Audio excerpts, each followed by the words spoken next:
Jesus morreu para oferecer o único sacrifício pelo pecador. Se analisarmos esta resposta, veremos que a morte de Jesus é uma oferta. Ele se ofereceu no lugar do pecador. Jesus é o único sacrifício. Não há outros que possam nos ajudar.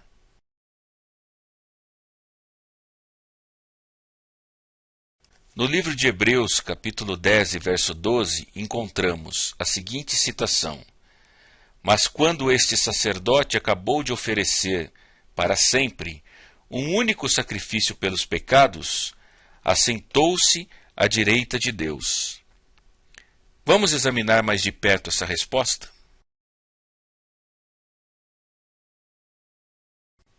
A lei de Deus condena o pecador à morte. A alma que pecar, esta morrerá. É o que diz o livro de Ezequiel, capítulo 18 e verso 20. A Bíblia revela que Deus é um Deus justo. Ele odeia o pecado, mas ama o pecador. Deus precisa punir o pecado. Desde que todos nós cometemos pecado, todos nós somos condenados pela lei de Deus. Alguém tem que pagar, ou você, ou um substituto.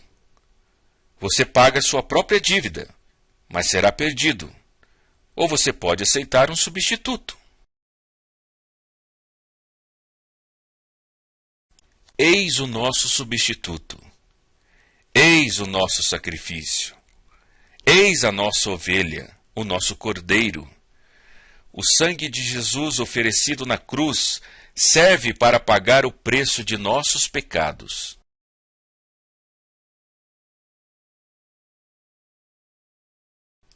Jesus pagou por você. Veja o que diz o livro de Isaías, capítulo 53, versos 5 e 6. Mas ele foi traspassado por causa das nossas transgressões, foi esmagado por causa de nossas iniquidades. O castigo que nos trouxe a paz estava sobre ele, e pelas suas feridas fomos curados. Todos nós, tal qual ovelhas, nos desviamos. Cada um de nós se voltou para o seu próprio caminho, e o Senhor fez cair sobre ele a iniquidade de todos nós.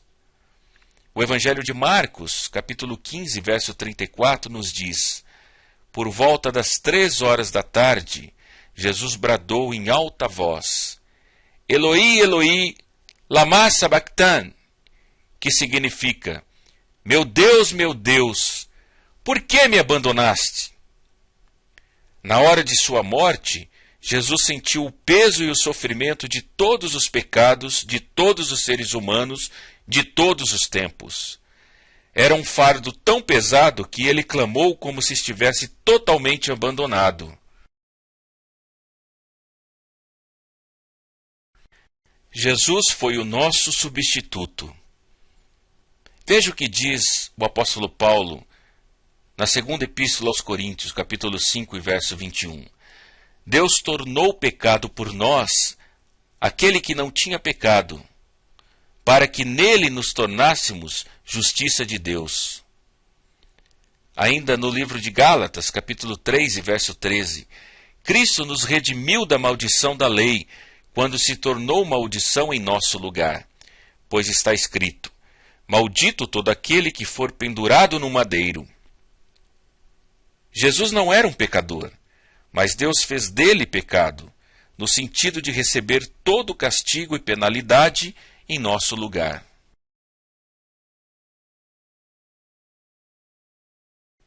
Jesus morreu por você.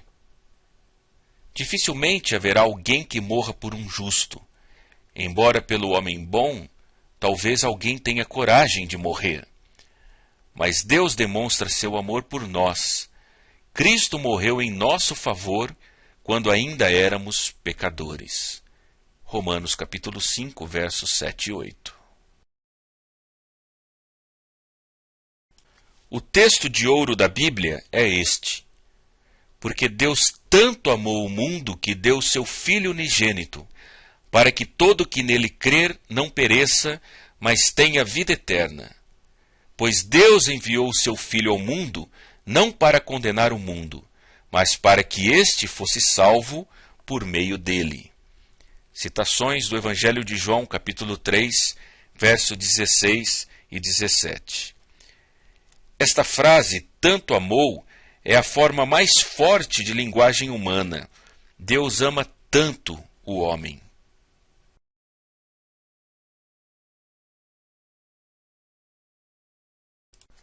Na primeira epístola a Timóteo, no capítulo 2, verso 3 a 6, diz: Isto é bom e agradável perante de Deus, nosso Salvador, que deseja que todos os homens sejam salvos e cheguem ao conhecimento da verdade, pois há um só Deus e um só mediador entre Deus e os homens, o homem Cristo Jesus, o qual se entregou a si mesmo como resgate por todos.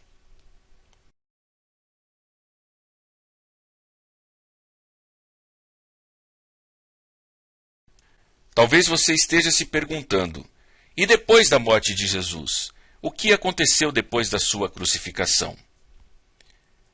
Ele foi sepultado num túmulo novo de um homem chamado José de Arimateia.